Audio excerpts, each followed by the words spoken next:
Good morning everyone, welcome to civil services study. Practice set number ये 224 है और practice करेंगे इसमें हम इंडियन पॉलिटी के प्रश्नों पर। ये टेस्ट सीरीज़ आर के लिए चल रही है।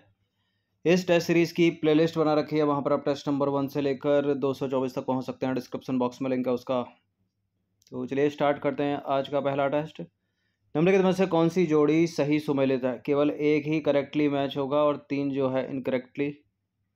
भारत का सर्वोच्च न्यायालय अनुच्छेद 120 में, भारत का निर्वाचन आयोग 318 में, संघ लोक सेवा आयोग 315, महाधिवक्ता की नियुक्ति अनुच्छेद 351। देखिए, भारत का जो सर्वोच्च न्यायालय का गठन है उसका आर्टिकल है 124, अनुच्छेद 124। भारत का निर्वाचन आयोग यानी इलेक्शन कमीशन ऑफ इंडिया 324 में है, 318 में नहीं है। यूपीएससी संघ लोक सेवा आयोग 315 में। ये सी वाला करेक्ट हो गया और करेक्ट ही बताना है। महाधिवक्ता की नियुक्ति, महाधिवक्ता यानी advocate general of the state. केंद्र में होता महान्यायवादी, राज्य में होता महाधिवक्ता। ये 165 में है। तो डी भी इनकरेक्ट हो गया, बी भी इनकरेक्ट हो गया, ए भी इनकरेक्ट हो गया, सी करेक्ट है यहाँ पर। यही आंसर है। देखिए, सर्वोच्च न्यायालय के गठन की बात करें तो वो अनुच्छेद 124 में है, ना कि 120 में। भारतीय संविधान के अनुच्छेद 324 में निर्वाचन आयोग के गठन का प्रावधान है और अनुच्छेद 318 में लोक सेवा आयोग के सदस्य और कर्मचारियों की सेवा शर्तों के बारे में विनियमन बनाने की सख्ती निहित है। और संघ और राज्यों के लिए लोक सेवा आयोग का प्रावधान अनुच्छेद 315 में उल्लेखित है। तो सी वाला स्टेटमेंट सही है। अनुच्छेद 332 में क्या है? राज्यों की विधानसभा में अनुसूचित जातियों और जनजातियों के लिए स्थानों का आरक्षण। और बाकी राज्य के महाधिवक्ता की नियुक्ति का प्रावधान अनुच्छेद 165 में, 165। अनुच्छेद 351 में क्या है, जो डी वाले ऑप्शन में था? हिंदी भाषा के विकास के लिए निर्देश दिए गए हैं। इंपॉर्टेंट आर्टिकल है ये। क्वेश्चन नंबर 2 पर आ जाइए। वित्त विधेयकों के बारे में उपबंध किस अनुच्छेद के अंतर्गत किया गया है? अनुच्छेद 117 में। और धन विधेयक की बात कर लें तो 110। देखिए, संविधान के अनुच्छेद 117 में वित्त विधेयकों के बारे में विशेष उपबंध किया गया है और संविधान के अनुच्छेद 110 में धन विधेयक के बारे में विशेष उपबंध है। तीसरा प्रश्न है, भारत एक गणतंत्र है जिसमें अंत निहित है क्या? इसका अर्थ क्या हो गया? भारत एक गणतंत्र है क्या? भारत स्वतंत्र है, भारत में एक जनतांत्रिक व्यवस्था की सरकार है, भारत में अंतिम सत्ता संसद में निहित है, या राज्य का अध्यक्ष निर्वाचित होता है? देखिए, भारत एक गणतंत्र है जिसमें अंतर्निहित है कि राज्य का जो अध्यक्ष है वो निर्वाचित होता है। किसके द्वारा? जनता के द्वारा। ये नंबर इस पर कॉल या व्हाट्सएप करके आप फुल टेस्ट सीरीज प्राप्त कर सकते हैं। आर की यानी पेड टेलीग्राम ग्रुप से जुड़ सकते हैं। देखिए, गणतंत्र का आशय है कि राष्ट्र का प्रधान या राज्य का अध्यक्ष निर्वाचित होता है। एक गणतंत्र एक ऐसा देश है जिसमें एक निर्वाचित सरकार और एक निर्वाचित राष्ट्रपति होता है। भारत एक गणतंत्र है क्योंकि यहाँ लोकतांत्रिक सरकार है, राष्ट्रपति चुने जाते हैं, राष्ट्रपति एक निश्चित अवधि के लिए चुने जाते हैं। क्वेश्चन नंबर 4 पर आ जाइए। भारत की संसदीय शासन प्रणाली और ब्रिटेन की शासन प्रणाली में अंतर का बिंदु निम्नलिखित में से कौन सा है? न्यायिक समीक्षा, जुडिशियल रिव्यू, द्विसदनात्मक व्यवस्थापिका, वास्तविक एवं नाम मात्र की कार्यपालिका, सामूहिक उत्तरदायित्व, कलेक्टिव रेस्पॉन्सिबिलिटी। जो दोनों में समान है पहले उसको देख लेते हैं। सामूहिक उत्तरदायित्व दोनों में है, द्विसदनात्मक व्यवस्थापिका दोनों में है, वास्तविक एवं नाम मात्र की कार्यपालिका दोनों में है, यानी real and nominal executive collective responsibility ये भी दोनों में है। जो जुडिशियल रिव्यू है वो केवल भारत में है क्योंकि भारत में वो आया है अमेरिका के संविधान से, ये ब्रिटेन में नहीं है। तो बी इसका आंसर हो जाएगा। अंतर का बिंदु यही हो गया, ऑप्शन नंबर बी। देखिए, ब्रिटिश संसद लिखित संविधान के अभाव में संप्रभु निकाय है, जबकि भारतीय संसद की शक्तियां और कार्यपालिका संविधान की सीमाओं के अधीन है, जिनकी न्यायिक समीक्षा यानी जुडिशियल रिव्यू किया जा सकता है, जो हमने अमेरिका के संविधान से ग्रहण किया है। तो अंतर का बिंदु यही हो गया, इसलिए बी आंसर हो गया। क्वेश्चन नंबर 5 पर आ जाइए। निम्नलिखित में से किससे निर्धारित या विनिर्धारित होता है कि भारत का संविधान संघीय है? इकहरी नागरिकता, राज्य तथा संघ के लिए एक ही संविधान, शक्तियों का बंटवारा केंद्र के पक्ष में, कठोर संविधान। ये बड़ा इंपॉर्टेंट प्रश्न है, सीधे सीधे पूछेगा यूपीएससी या किसी भी स्टेट के पीसीएस में या आरओ में कि निम्नलिखित में से कौन सी संविधान की संघीय विशेषता है। एक पूछता है कौन सी संविधान की गैर संघीय विशेषता है, या प्रश्न ऐसे करेगा निम्नलिखित में से कौन सी संविधान की परिसंघीय विशेषता है। दूसरा करेगा कि एकात्मक विशेषता है। तो संघीय, अगर संघीय या परिसंघीय लिख कर पूछे तो एक ही बात है, गैर संघीय या एकात्मक लिख कर पूछे तो एक ही बात है। इंग्लिश में एक ही होता है, फेडरल, नॉन फेडरल। हिंदी में थोड़ा जो है उसको कठोर कर देते हैं, क्लिष्ट बना देते हैं। तो शक्तियों का बंटवारा केंद्र के पक्ष में, ये संविधान की, भारतीय संविधान की एकात्मक या गैर संघीय विशेषता है। संघ तथा राज्य के लिए एक ही संविधान, यह भी गैर संघीय एकात्मक विशेषता है। इकहरी नागरिकता भी गैर संघीय या एकात्मक विशेषता है। कठोर संविधान, लिखित संविधान, ये सब संविधान की संघीय विशेषताएं हैं। देखिए, कोई राज्य सकारात्मक है अथवा एकात्मक, यह संविधान द्वारा संघ और राज्यों के मध्य शक्तियों के विभाजन के आधार पर जाना जाता है। यदि संघ एवं राज्यों के मध्य शक्तियों का विभाजन है तो राज्य को संघीय राज्य कहा जाता है। तो संघीय या परिसंघीय एक ही बात है, इसको अपोजिट मत मान लेना संघीय का। कठोर संविधान यानी ऑप्शन नंबर ए, भारतीय संविधान की एक संघीय यानी परिसंघीय विशेषता है, फेडरल। अब इस लिस्ट को याद रखिएगा, ये इंपॉर्टेंट है। संविधान की संघीय या परिसंघीय विशेषताएं कौन कौन सी? भारत का संविधान लिखित है, कठोर है, केंद्र और राज्यों के बीच शक्तियों का विभाजन है, स्वतंत्र एवं निष्पक्ष न्यायपालिका है, संविधान की अपरिवर्तनीयशीलता। अब एकात्मक विशेषताएं भी देख लो, संविधान की एकात्मक या गैर संघीय विशेषताएं। एकीकृत न्यायपालिका, ये बड़ा कंफ्यूज करते हैं एग्जाम्स में। एकीकृत न्यायपालिका एकात्मक विशेषता हो गई, और निष्पक्ष न्यायपालिका या स्वतंत्र न्यायपालिका ये संघीय विशेषता हो गई, इसको याद रखिएगा। इकहरी नागरिकता एकात्मक विशेषता है संविधान की। संकट काल में एकात्मक स्वरूप, मतलब केंद्र में शक्तियां चली जाती हैं, एकात्मक विशेषता है। शक्तियों का बंटवारा केंद्र के पक्ष में, एकात्मक विशेषता है।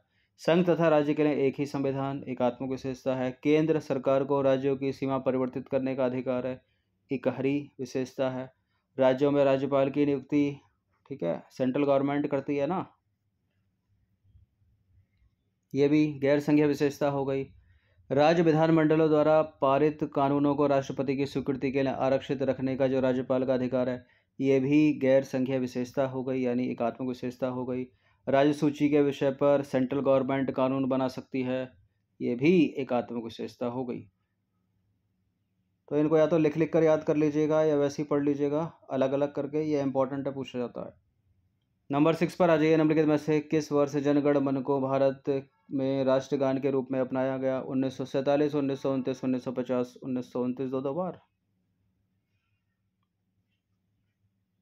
हाँ, तो इसका आंसर डी है, अभी तो हो ही नहीं सकता, 1947 भी नहीं है, इसका आंसर है 1950। ठीक है, 1929 में हुआ था लाहौर अधिवेशन और 1947 में स्वतंत्र हो गया था। तो संविधान सभा ने 24 जनवरी 1950 को जनगण मन को राष्ट्रगान के रूप में अपनाया, और संपूर्ण राष्ट्रगान को गाने में 52 सेकंड का समय लगता है, ये आपको बताया गया होगा स्कूल में छोटी क्लासों में। क्वेश्चन नंबर 7 पर आ जाइए। भारत में संघीय व्यवस्था से संबंधित निम्नलिखित कथनों में से कौन सा कथन सही है? संविधान शासन की मूल संरचना के लिए संघीय व्यवस्था की प्रस्तावना करता है। एकात्मक झुकाव का उसमें सशक्त मिश्रण है। दोनों संघ तथा राज्य विधायिकाएं प्रभुता संपन्न है। विधायिका, वित्त तथा न्यायिक शक्तियां संघ और उसकी इकाइयों के मध्य विभाजित की गई हैं। देखिए, विधायिका, वित्तीय शक्तियां तो विभाजित है, लेकिन न्यायिक शक्तियों का तो विभाजन किया ही नहीं गया है, इसलिए गलत है चौथा वाला स्टेटमेंट। दोनों संघ तथा राज्य विधायिकाएं प्रभुत्व संपन्न है। संघ तो प्रभुत्व संपन्न है, राज्य विधायिका कहाँ प्रभुत्व संपन्न हो गई? संवैधानिक संशोधन तो कर ही नहीं सकती वो। एकात्मक झुकाव का उसमें सशक्त मिश्रण है। संविधान शासन की मूल संरचना के लिए संघीय व्यवस्था की प्रस्तावना करता है। तो पहला और दूसरा ही करेक्ट होगा केवल। ठीक है, 4 से एलिमिनेट कितने हो जाएंगे? 1 हो गया, और 3 से भी हो गया, केवल 1 और 2 इसका आंसर हो जाएगा ऑप्शन नंबर बी। देखिए, भारतीय संविधान द्वारा शासन की मूल संरचना के लिए एक संघीय व्यवस्था की प्रस्तावना की गई है। एकल नागरिकता और केंद्र की राज्य की तुलना में अधिक शक्तियां इसे एकात्मक झुकाव प्रदान करती है। राज्य विधायिका प्रभुता संपन्न नहीं है, क्योंकि संवैधानिक संशोधन केवल संघ यानी संसद यानी हमारी पार्लियामेंट ही कर सकती है, किसी स्टेट का विधानमंडल नहीं। न्यायिक शक्तियों का विभाजन नहीं किया गया है, इसलिए पहला दूसरा केवल करेक्ट होगा, तीसरा चौथा हो जाएगा इनकरेक्ट। क्वेश्चन नंबर 8 पर आ जाइए। भारत शासन द्वारा राज्य चिन्ह को कब अंगीकृत किया गया था, कब अडॉप्ट किया गया था? 26 जनवरी 1950 को। देखिए, भारत शासन द्वारा राज्य चिन्ह को 26 जनवरी 1950 को अंगीकृत किया गया। यह सारनाथ स्थित अशोक के सिंह स्तंभ के शीर्ष की अनुकृति है। क्वेश्चन नंबर 9 पर आ जाइए। संविधान सभा ने राष्ट्रीय ध्वज को सबसे पहले कब स्वीकार किया था? यह इंपॉर्टेंट प्रश्न है, कई बार एग्जाम में पूछा गया है। और इसका उत्तर है 22 जुलाई 1947 को। देखिए, भारत की संविधान सभा ने अपने चौथे अधिवेशन में 22 जुलाई 1947 को भारत का राष्ट्रीय ध्वज स्वीकार किया। और राष्ट्रीय ध्वज के बीच चक्र में 24 तिलियां हैं तथा राष्ट्रीय ध्वज की लंबाई और चौड़ाई का अनुपात भी पूछ लेते हैं एग्जाम में, 3:2, 3:2।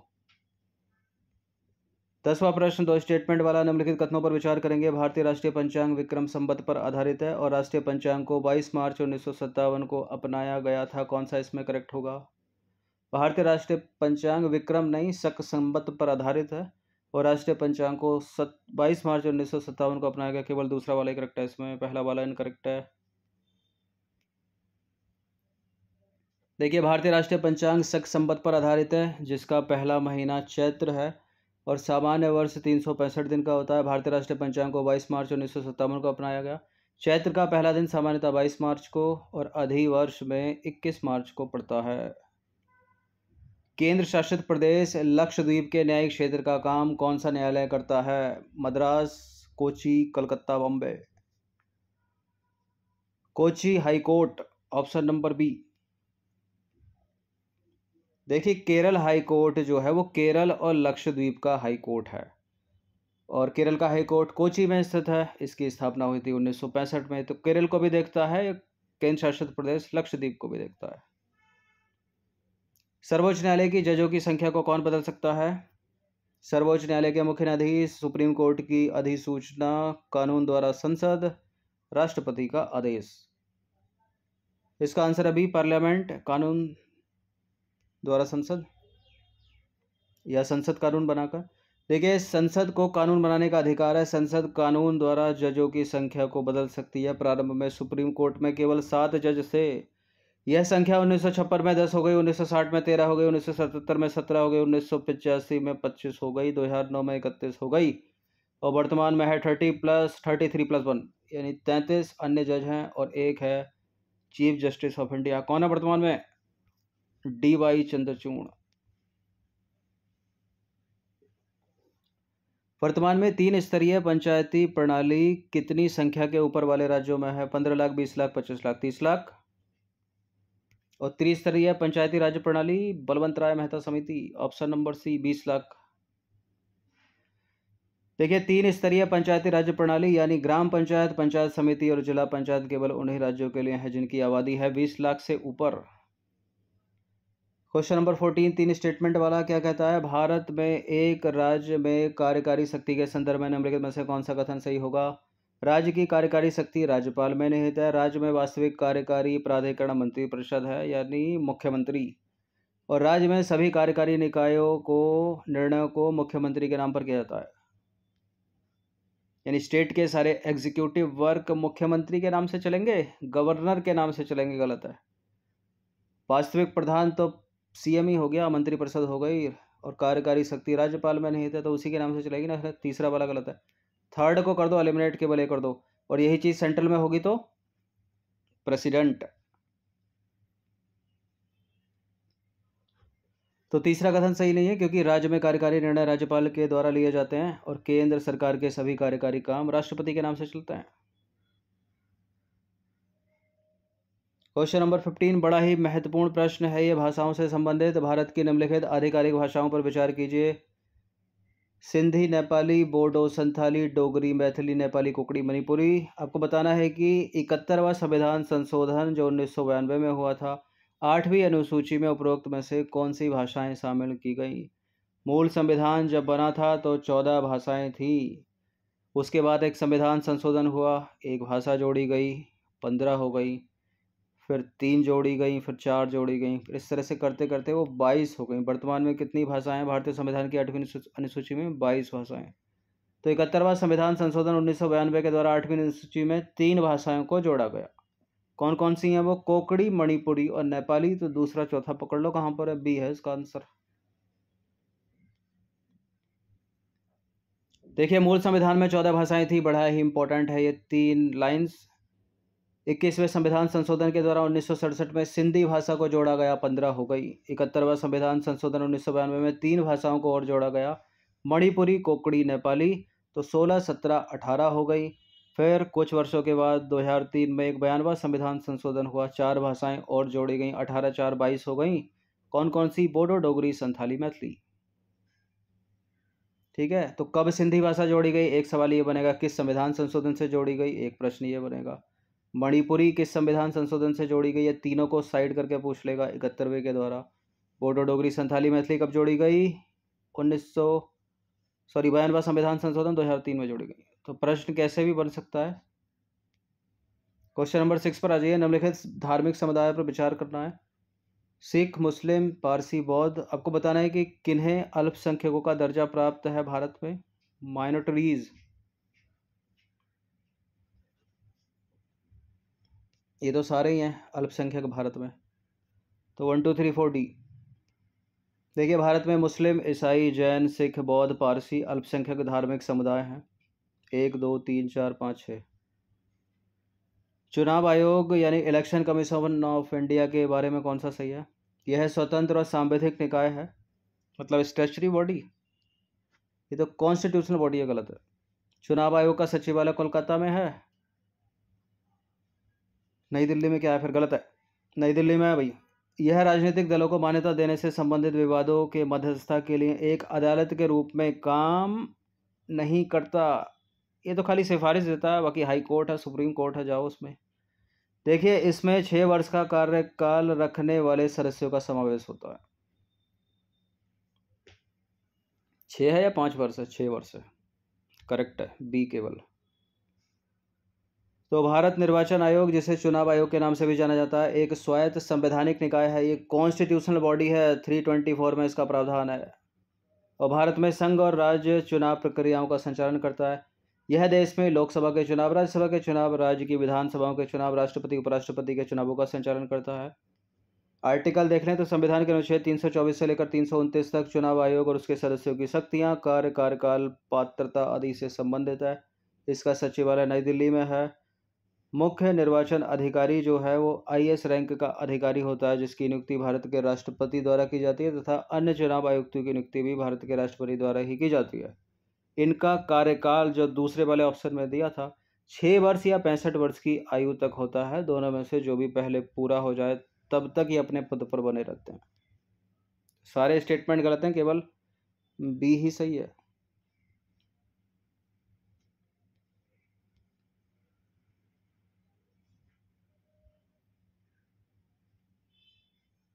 ये गलत क्यों कर रखा है? ये तो करेक्ट है, यहाँ तो ये साइन होना चाहिए क्योंकि सही तो पूछा है।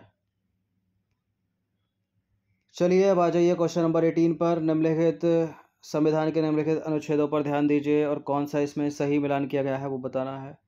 राष्ट्रपति की क्षमा शक्ति, सर्वोच्च न्यायालय के सलाहकार, क्षेत्राधिकार, वित्तीय आपातकाल से संबंधित प्रावधान, भारत के अटॉर्नी जनरल की शक्तियां और कार्य, यानी महान्यायवादी की बात हो रही है। तो राष्ट्रपति की क्षमतान की शक्ति अनुच्छेद 72, सर्वोच्च न्यायालय के सलाहकार, क्षेत्राधिकार अनुच्छेद 143, वित्तीय आपातकाल से संबंधित प्रावधान 360, अनुच्छेद 148 से लेकर 151 तक भारत के अटॉर्नी जनरल यानी भारत के महान्यायवादी की शक्तियां और कार्य का प्रावधान। ये तो सारे के सारे सही हैं और सारे के सारे इंपॉर्टेंट भी हैं, पूछे जाते हैं एग्जाम में। तो कोई भी इसमें मिसमैच नहीं है, सही है और सही पूछा है, तो डी है इसका आंसर। अब आ जाइए क्वेश्चन नंबर 19 पर। निम्नलिखित में से कौन सा संसद सदस्य के रूप में निर्वाचित होने के लिए अयोग्यता का आधार नहीं है? यदि व्यक्ति राज्य सरकार के तहत लाभ का कार्यालय रखता है, अगर व्यक्ति ने स्वेच्छा से किसी विदेशी राज्य की नागरिकता हासिल कर ली है, यदि 10वीं अनुसूची के तहत व्यक्ति को अयोग्य घोषित कर दिया गया है, अगर व्यक्ति को निवारक हिरासत कानून के तहत गिरफ्तार कर लिया गया है या उसे रोक दिया गया है। देखिए, संसद सदस्य के रूप में निर्वाचित होने के लिए किसी व्यक्ति को अयोग्य ठहराया जा सकता है यदि व्यक्ति राज्य सरकार के तहत लाभ का कार्यालय रखता है या किसी लाभ के पद पर है, अगर व्यक्ति ने स्वेच्छा से किसी विदेशी राज्य की नागरिकता स्वीकार कर ली है, 10वीं अनुसूची के तहत उस व्यक्ति को अयोग्य घोषित कर दिया गया है। तो ऊपर के तीनों हैं, जो नहीं है वो चौथा वाला नहीं है, और नहीं है ही बताना है, तो केवल 4 वाला ऑप्शन इसका आंसर हो जाएगा बी। देखिए, अनुच्छेद 102 किसी संसद के रूप में निर्वाचित होने के लिए अयोग्यता का प्रावधान करता है। किसी व्यक्ति को संसद भवन के सदस्य के रूप में चुने जाने के लिए अयोग्य घोषित किया जाएगा। इनमें से क्या क्या है? यदि वह भारत सरकार या किसी भी राज्य सरकार के तहत लाभ का कोई कार्यालय रखता है, ठीक है। यदि वह दिमागी रूप से अस्वस्थ है और किसी सक्षम अदालत के द्वारा उसे असक्षम घोषित कर दिया है, अगर वह एक निर्विवाद दिवालिया है, वह भारत का नागरिक नहीं है, या स्वेच्छा से उसने किसी विदेशी राज्य या राष्ट्र की नागरिकता हासिल कर ली है, ठीक है। यदि वह संसद द्वारा किए गए किसी भी कानून के तहत या उसके तहत अयोग्य उसको घोषित किया गया है, तो यदि उस व्यक्ति को 10वीं अनुसूची के तहत, 10वीं अनुसूची में क्या दल बदल संबंधी कानून है, उसके तहत 10वीं अनुसूची के तहत उसको अयोग्य घोषित कर दिया गया है और उसे संसद भवन के सदस्य के लिए अयोग्य घोषित किया जाएगा। इन सभी अगर पॉइंट्स को वो करता है तो, ठीक है। सभी में से मतलब एक भी कर लेता है तो वो अयोग्य है। वो निवारक निरोध वाला नहीं है, इसलिए गलत है डी वाला स्टेटमेंट। अब है 20वां प्रश्न और ये अंतिम प्रश्न है। भारत के संविधान की निम्नलिखित अनुसूचियों में से कौन सी नया राज्य बनाने के लिए प्रावधान करती है? इंपॉर्टेंट है प्रश्न, कई बार पूछा गया एग्जाम में। तो नया राज्य बनाने के लिए प्रावधान, पहली अनुसूची, दूसरी अनुसूची, तीसरी अनुसूची, 12 अनुसूचियाँ भारतीय संविधान में। वो 12 की 12 इंपॉर्टेंट है, हर साल एक आध अनुसूची स्टेट पीसीएस में पूछी जाती है। तो पहली अनुसूची है ये, ए है इसका आंसर। पहली अनुसूची में संघ और राज्य क्षेत्र का वर्णन है, ठीक है। दूसरी अनुसूची अधिकारियों के वेतन भत्तों से संबंधित है। तीसरी अनुसूची अधिकारियों के शपथ से संबंधित है। चौथी अनुसूची विभिन्न राज्यों का राज्यसभा में सीटों के आवंटन से संबंधित है। इसके अतिरिक्त जो 7वीं अनुसूची है वो संघ सूची, राज्य सूची, संवर्ती सूची से। 8वीं अनुसूची भाषाओं से हो गई, ठीक है।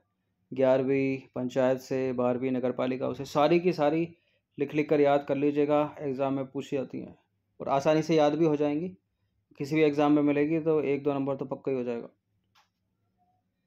तो 20 प्रश्न थे, इंपॉर्टेंट है, इनकी प्रैक्टिस 1 से 2 बार कर लीजिएगा। इन सभी टेस्ट की फुल टेस्ट PDF सीरीज़ प्राप्त कर सकते हो जो पेड है आपको 9560112583। एक ही ये मेरा व्हाट्सअप नंबर है, इसके अलावा कोई भी नहीं, ठीक है। तो अब अगर आपको पेमेंट करना होगा तो यही नंबर है।